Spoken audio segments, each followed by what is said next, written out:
원래 이거를 한 4-5번 하려고 했는데 제가 너무 힘들어서 마감에 쫓기는 인생을 지금 살고 있는 것 같아요. 그래서 일단 3번 정도로 하려고 하고, 두 번째는 이제 완성의 2가지 방식에 대한 거예요.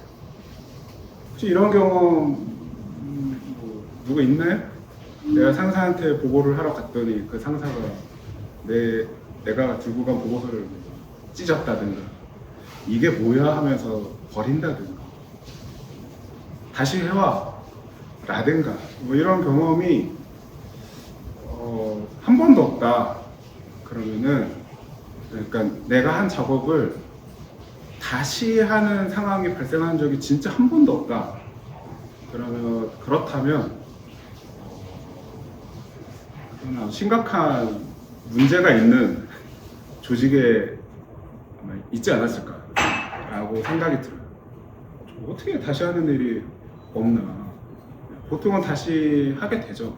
단지 그 다시 하는 범위가 어느 정도냐에 차이가 있을 것 같은데, 이런 다시 하는 상황을 어떻게 하면 좀 덜 줄이면서 완성할 수 있을까에 대한 게 오늘의 내용이에요. 이분을 뭐 모르는 분도 계실 거고 아는 분도 계실 텐데, 이분이 밤 로스인가? 성함이 아마 그랬던 것 같은데, 이분 영상을 한번 찾아보시면 EBS나 이런 데 교육 자료로도 많이 있거든요.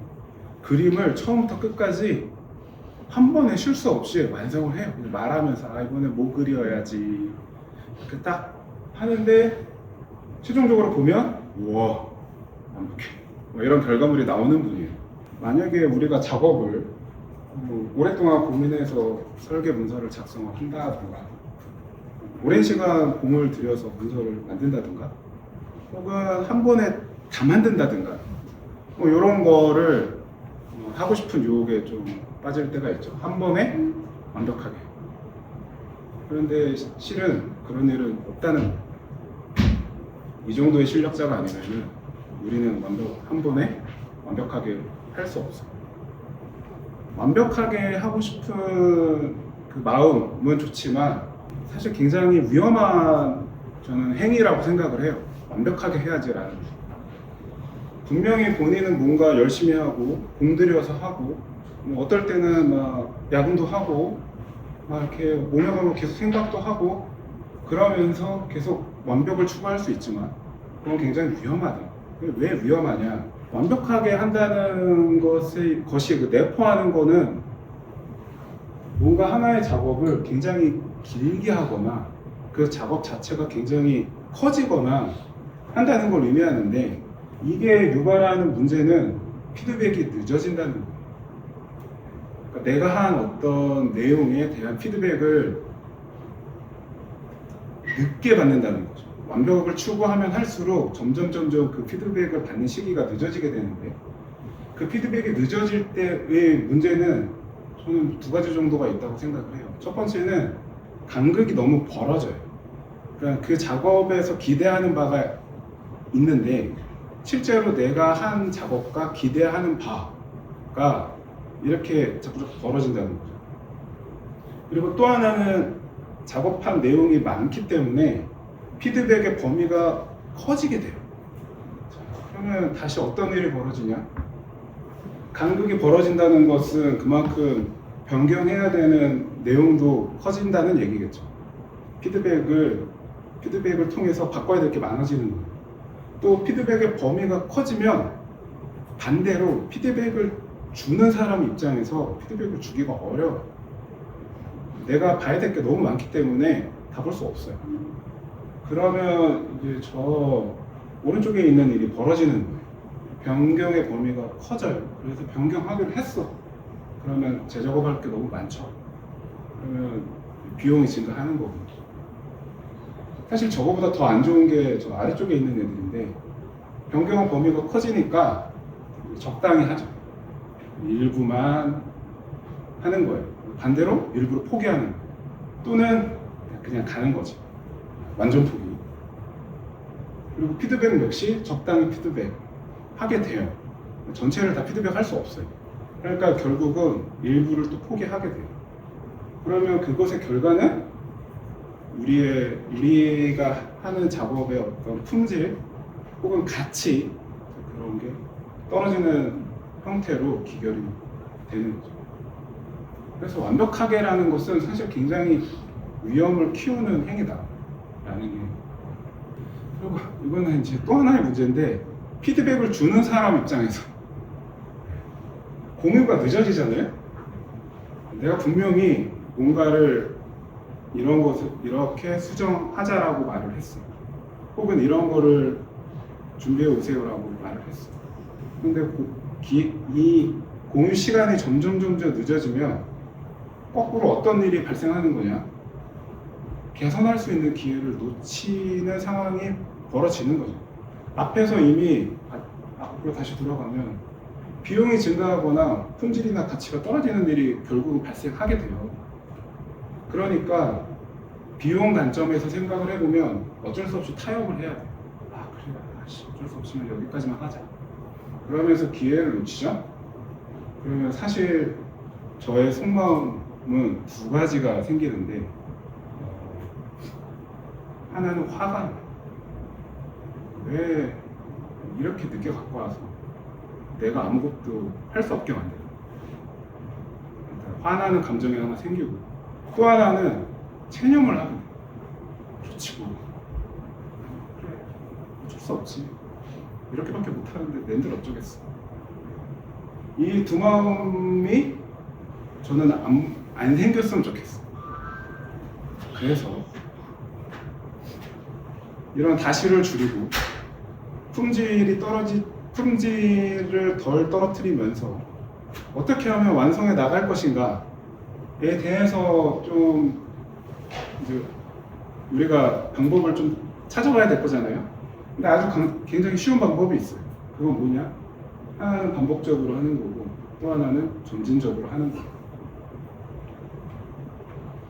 자, 첫 번째, 반복적으로 하는데, 딱 그림만 봐도 벌써 느낌이 오죠. 이게 이제 반복적으로 뭔가를 완성해 나가는 방식에 대한 전형적인 예시. 그 유저 스토리 매핑이라는 책에서 보여주고 있는 그림인데, 처음에 이 정도로 뭔가 어떻게 구상을 해볼까? 그리고 나서 이거 아니네 하면서 피드백을 받아서 좀 고쳐요.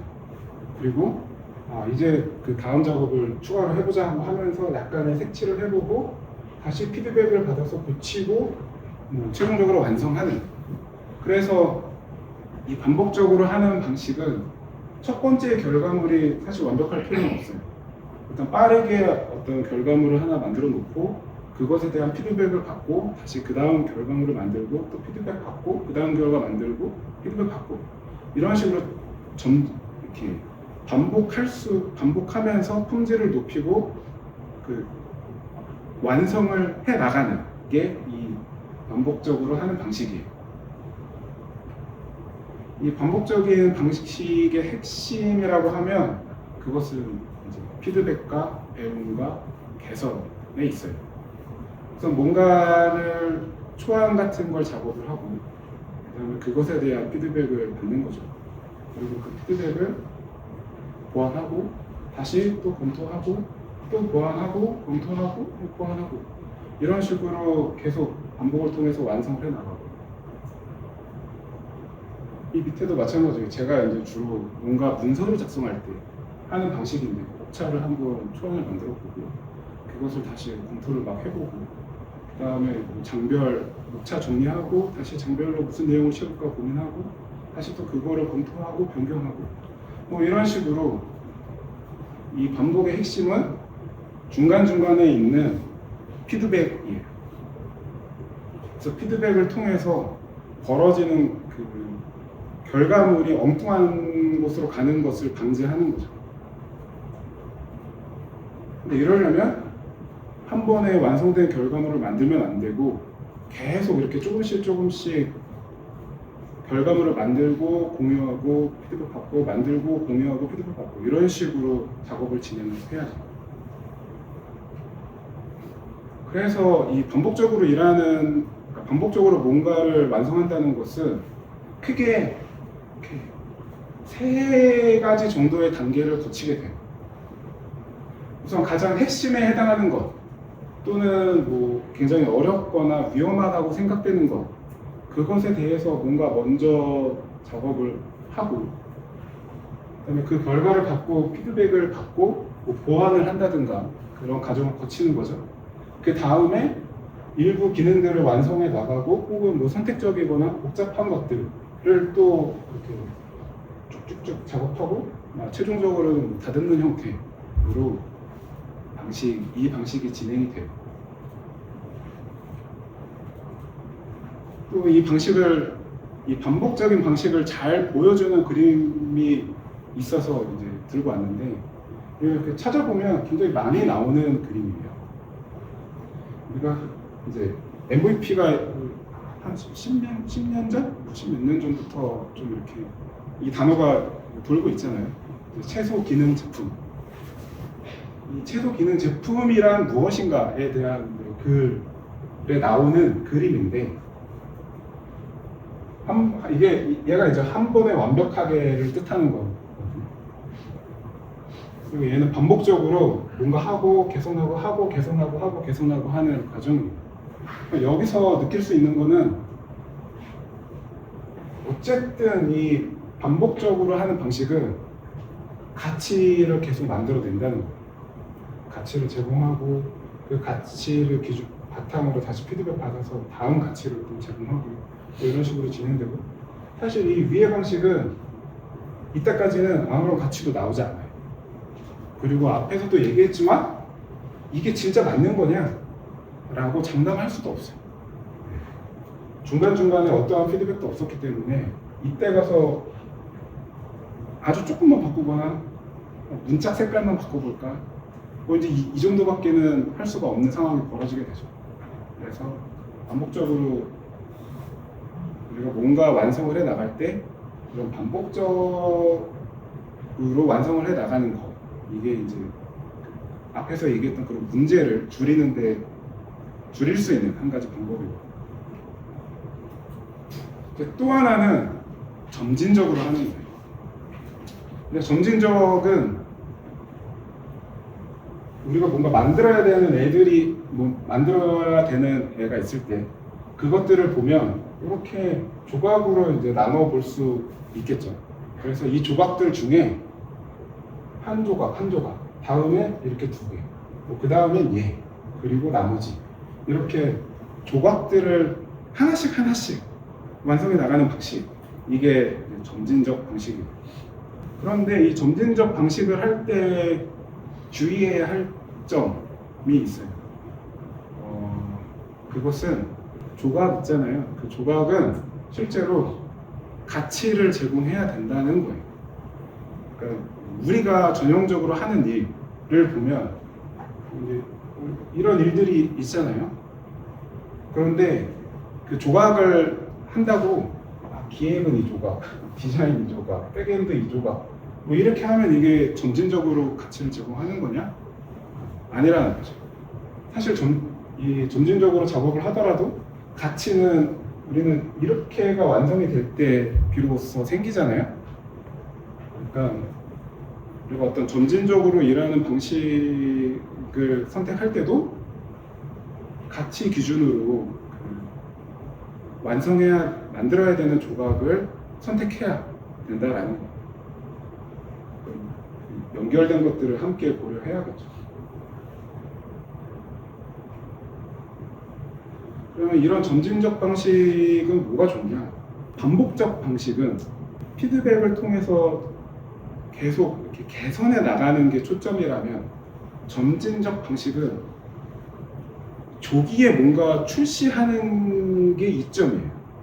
그러니까 우리가 어쨌든 가치를 제공할 수 있는 조각을 만들고 계속 그 가치 기준으로 조각들을 만들어 가기 때문에 그 딱 완성된 조각을 그때 바로 이렇게 제공할 수 있다는 거죠.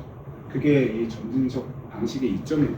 그래서 만약에 이렇게 우리가 일을 하면 위에 그림처럼 그러면 전체 작업을 다 하고 나서 출시를 하는 방식이 있을 텐데 보통 이 점진적 방식을 사용하는 그 조직 혹은 이 방식을 사용한다면 일부 작업을 하고 출시하고 또 일부 작업하고 출시하고 일부 작업하고 출시하고 이렇게 뭔가 계획을 세우게 돼요.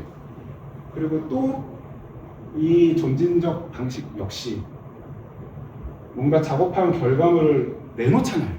빨리 내놓는단 말이에요. 그러면 그 내놓는 시점 이후에 피드백이 당연히 발생하겠죠. 그게 고객에 의해서건 우리 내부적으로 피드백이 발생하는 거고, 피드백이 발생을 하니까 그 피드백이 다시 또 다음 작업에 반영이 되는 이런 효과가 있어요.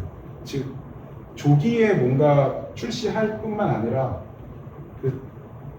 역시 또 조기에 우리가 놓쳤던 거를 빨리 발견해서 반영할 수 있는 그런 이점이 있어요. 또 하나는 우리가 이 점진적 방식, 제가 사실 되게 좋아하는 방식인데, 이 방식을 할 때 또 좋은 점 중에 하나는 집중할 수 있다는 거, 그리고 낭비를 줄일 수 있다 라는 게 있는데, 아마 많이들 저는 사실 이거를 공감하실 거라고 보는데, 우리가 어떤 초반에 뭔가 하겠다라고 작업 기능이든 뭐 명세건 요구사항이건 이런 거를 이렇게 딱 정리를 할 거잖아요. 보통 그것들에 이제 초안을 만드니까 그 상태에서 작업을, 자 우리 이제 오픈 올해 말이니까 열심히 하자 하면서 쭉 하면 결국은 중간중간에 쓸모없는 일을 하게 돼요. 이 쓸모없는 일이라는 게 우리가 처음부터 저게 쓸모가 없을 거라고는 생각하지는 않았겠죠. 그냥 이거는 필요할 것 같아 라고 하면서 뭔가 이렇게 미리 설계한 내용이란 말이에요.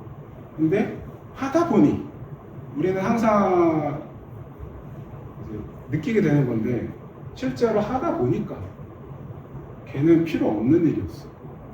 얘는 아무도 안 써. 실제로는 안 써. 뭐 이런 게 발생한단 말이에요. 하지만 이렇게 길게 하면 중간중간에 어떠한 피드백도 없기 때문에 그냥 쓸모없는 일 계속 하는 거예요. 왜냐면 스펙이 있으니까 그냥 하는 거예요. 개발 계획에도 있고. 그리고 그 와중에 놓치는 일이 항상 이렇게 작업의 뒤쪽에 발생해요. 그래서 놓치는 일도 하고, 또 테스트할 때 역시 또 놓친 일이 있고 하게 되죠. 그래서 결국은 재작업이 발생을 한다던가 쓸데없는 비용이 계속 발생한다든가 이제 이런 일이 벌어지게 되는데, 이런 점진적인 방식을 하게 되면 어쨌든 요 작업하는 동안에는 요거에만 신경을 일단 쓰게 돼요. 요 작업에만 신경을 쓰게 되고, 설사 여기서 쓸모없는 작업을 하더라도 그 사이에 뭔가 이 중간 과정이 있기 때문에 우리가 뭔가를 배우게 돼요. 배우면서 얘는 실제로는 안 쓸 것 같아 하는 것들이 다음 작업 대상에서 좀 사라질 가능성이 있어요.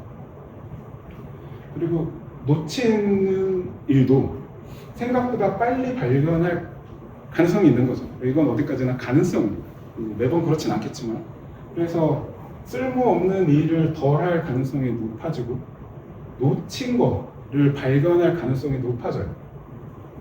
그러다 보면 믿거나 말거나 처음부터 끝까지 할 때는 실제 끝나는 일정이 더 뒤로 밀리는 상황이 종종 발생하게 돼요. 실제로 이렇게 점진적으로 할 때 일정이 더 오히려 짧아지는 경향이 있어요. 혹은 같은 일정이면 품질이 더 좋은, 그렇게 좀 차이가 나게 되죠. 그런데 이 점진적과 반복적을 하나만 하냐? 사실 그렇지는 않죠. 이 두 가지를 결국은 섞어서 하게 되는데, 예를 들면 처음에 얘하고 얘 조금 하고, 그다음에 다음번에 얘를 반복적으로 해서 더 완성하고, 얘하고 이런 식으로 어떤 거는 그 자체로 완성이 될 때도 있고, 또 어떤 작업은 이렇게 단계를 거쳐가면서 점점 반복적으로 완성해 나가는 형태가 되겠죠. 그래서 이게 꼭뭐 어떤 건 점진적이고 어떤 건 반복적이고 이런 건 아니고 이 작업의 어떤 이 조각들에 따라서 조각을 잘 나누고 조각에 따라서 어떤 거는 그냥 점진적으로 끝나고 또 어떤 조각은 반복적으로 계속 개선하는 이런 형태로 우리가 작업을 하게 돼요.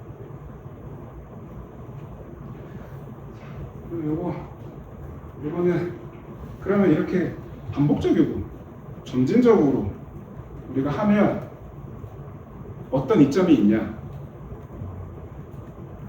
사실은 불확실성이라는 거를 좀 줄여주는 데 큰 도움이 돼요. 이 그림은 불확실성 원뿔이라는 그림이에요.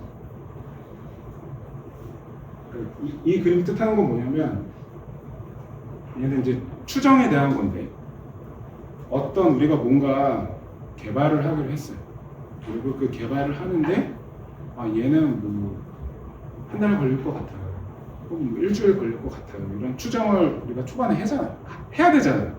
일종 궁금하니까 어디나 언제까지 그 목표가 디데이가 있으니까 우리가 이제 일정을 추정하게 되는데 그 일정 추정의 오차가 얼마나 되는지를 이제 보여주는 그래프거든요. 그 작업이 원래는 이만큼 걸리는 작업이에요. 우리가 프로젝트 초반에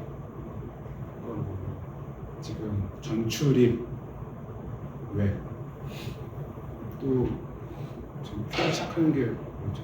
홀봇 이런 것들 이제 우리가 작업을 좀 이렇게 대충 나누고 추정을 할 거란 말이에요.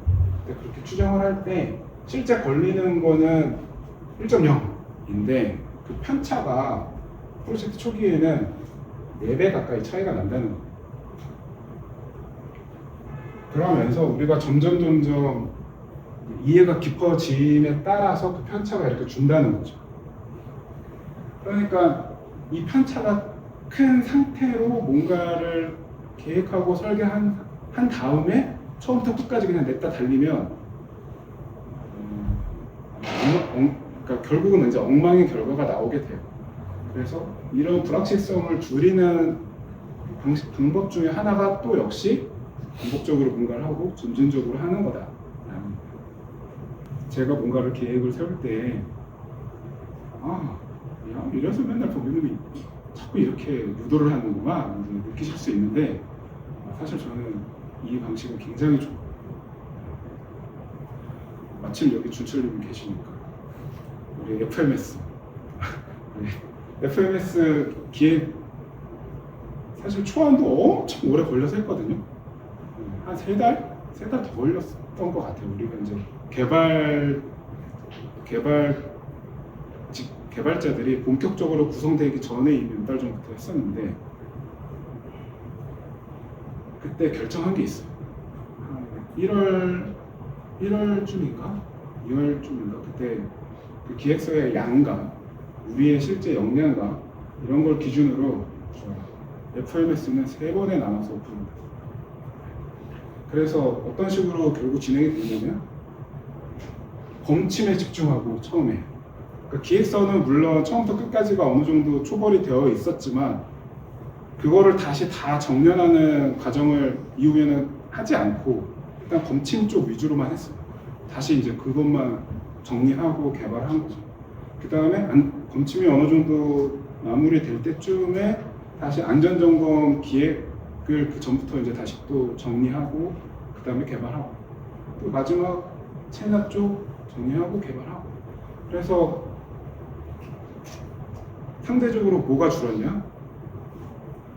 아마 처음에 기획한 버전을 갖고 중간에 어떤 출시 없이 개발을 다 끝내고 다시 QA를 했으면 제 생각에는 오픈을 하지도 못했을 뿐더러 QA만 3달 넘게 했을 가능성이 있다. 그것은 우리 옆에 있는 서울 FMS가 보여준 거지. 서울 FMS가 지금 되게 힘들게 그런 식으로 진행했어요. 가스몰도 마찬가지죠. 우리가 첫 번째로 제공해야 되는 가치 뭐냐? 제가 계속 그거 갖고 시비 걸었는데 맞아요 이러면서 그래서 1단계 좁히고 출시하고 지금 이제 2단계 그러는 거 서울 채권도 마찬가지고 그러니까 낭비를 줄인 거죠. 우리가 간혹 보면은 어쩔 수 없이 일을 해야 될 때가 있잖아요. 그럴 때도 사실 이렇게 뭔가 점진적으로 하면 어쨌든 덜 낭비할 가능성이 좀 있어요. 그래서 오늘의 내용을 좀 정리를 해보면 제발 부탁인데 완벽하게 한다고 늦게 들어오지는 마라. 그러면 잘할 가능성은 결국은 떨어진다. 못할 가능성만 올라가는 거야. 그러니까 이거는 실력의 문제가 아니라